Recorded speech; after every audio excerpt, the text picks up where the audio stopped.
Hervé Gérard, ça fait maintenant combien? 40 ans que la foire du livre existe?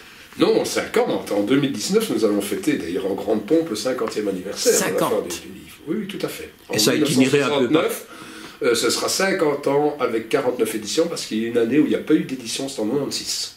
Ah bon, et pour quelle raison? De lieux qui n'avaient pas été trouvés à l'époque. Enfin, moi, j'avais strictement encore rien à voir avec la foire du livre à l'époque, si ce n'est que j'étais exposant. Mais je crois on était à la recherche de lieux. Vous savez qu'après Rogier, on a un peu été dans toute une série d'endroits. On a été sous le parking du Palais du Congrès, on a été sous les pyramides à Rogier. Ça, c'était vraiment pas une très bonne idée. Non. Parce que ça, c'était vraiment assez... Ça a été remplacé par un truc d'érotique, je voilà, crois. exactement. Et puis finalement, en 2006, on est arrivé à Tour et Taxi, on est très bien. D'ailleurs, on est en train de re-signer avec eux une convention de 3 ans. Donc, je crois que c'est vraiment le bon emplacement. Hein. C'est le bon emplacement, c'est le bon lieu, c'est le bon espace, surtout.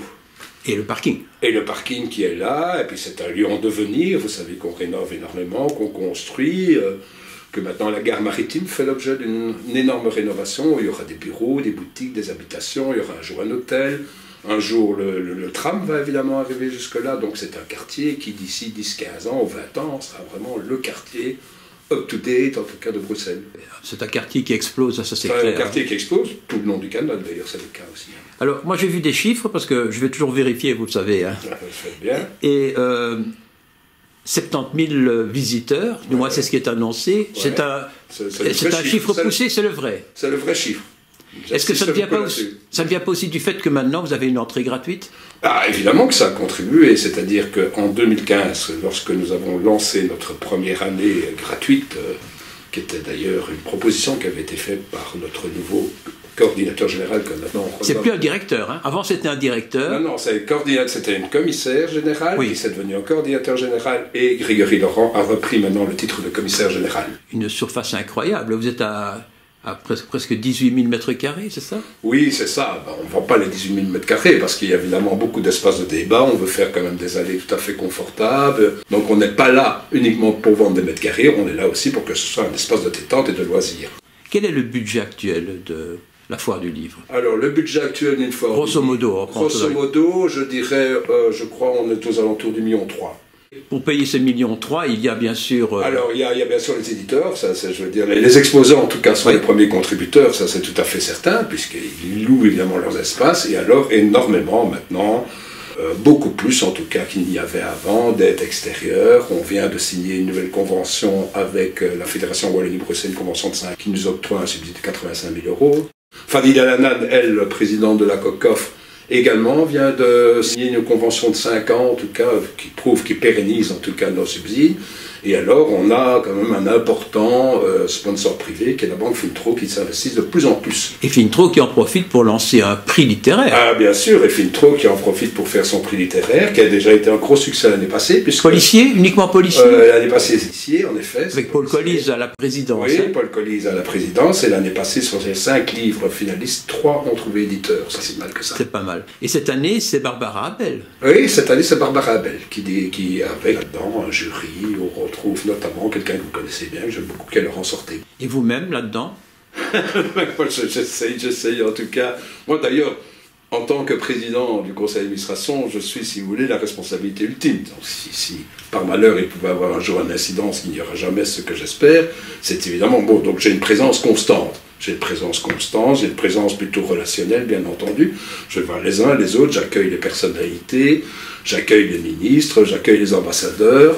Donc j'ai un rôle protocolaire, mais j'ai aussi un rôle de soutien par rapport à l'équipe. C'est-à-dire que tout le temps, je dirais 2-3 fois par jour, nous avons une petite réunion avec l'équipe et on voit tout ce qui ne va pas. Et moi-même, je supervise le tout. Voilà. Mais en compagnie toujours de Grégory, qui est vraiment la personne active et qui a le rôle de directeur général. Oui. Voilà. Mais alors ça marche bien tout ça? Ben oui, je veux dire que la foire du livre marche très très bien, on est vraiment très très heureux. Et l'équipe qui s'occupe de ça, ça combien de personnes? Alors en permanence, c'est 3 personnes permanentes à l'année, donc qui se sont évidemment au fur et à mesure que la foire se prépare, il y a les programmateurs qui entrent en jeu. Donc toute l'année, 3 personnes travaillent pour cette foire de 4 jours. Ah oui, oui, bien sûr. C'est une énorme organisation, hein. C'est une énorme organisation. Les gens ne se rendent pas compte, mais enfin, il y a un service de sécurité derrière, la restauration. C'est des négociations tous azimuts que l'on fait tout au long de l'année, évidemment, que cette foire soit une grande réussite. Mais c'est le lot de tous les salons, hein, c'est le lot de tous les salons. Hein. Ces 3 personnes qui se retrouvent pendant les 4 jours de la foire avec une centaine de bénévoles. Hein. Ah oui, oui, bien sûr. On a en plus une centaine de bénévoles, on a des stagiaires aussi qui viennent renforcer l'équipe, et alors les programmateurs extérieurs aussi. Bien sûr qu'il y a toute une série d'extérieurs. Mais dites, vous êtes président depuis combien de temps? Alors, je suis président depuis octobre 2008, exactement. Donc ça va faire 10 ans. Vous ne commencez pas à en avoir marre? Ah, pas du tout, pas du tout, pas du tout. Je veux dire que, et le fait aussi qu'on a renouvelé l'équipe me donne un nouveau dynamisme et un nouvel enthousiasme. Donc je n'en ai pas marre, et manifestement l'équipe n'en a pas marre, le conseil d'administration n'en a pas marre. Et vous êtes un peu plus libre aussi maintenant que vous n'êtes plus l'éditeur avant-propos. Je suis évidemment plus libre, donc j'ai plus de temps aussi à consacrer à mes passions, dont notamment, bien entendu, la foire du livre. Par rapport aux autres foires internationales qui existent en France, que sais-je, où vous situez-vous pour l'instant? Alors, pour l'instant, en tout cas, on est la 2e plus grande foire francophone au monde, après Paris. Bien qu'on est plus ancien que Paris, il faut savoir qu'on est la foire du livre francophone la plus ancienne au monde. La foire du livre la plus ancienne au monde, toute catégorie, c'est Francfort, qui a été créée au XVIe siècle, ça on oublie, mais Francfort existe, je crois, depuis 1536 ou 1539. C'est en allemand, là. Voilà, exactement. Non, c'est international, je veux dire. Voilà. Ah oui. Paris, par exemple, fait 140 000 visiteurs, nous en faisons 70 ou 70 000. Ce qui veut dire, vous vous imaginez, par rapport au nombre de la population de la France, 65 millions d'habitants, 66 même maintenant, dernier recensement, et par rapport à nos 5 millions et demi de francophones, 5 à 5 millions et demi de francophones, vous voyez ce que l'on appelle d'un très vilain mot, le taux de pénétration est quand même beaucoup plus important chez nous, même si vous réduisez ça à l'Île-de-France.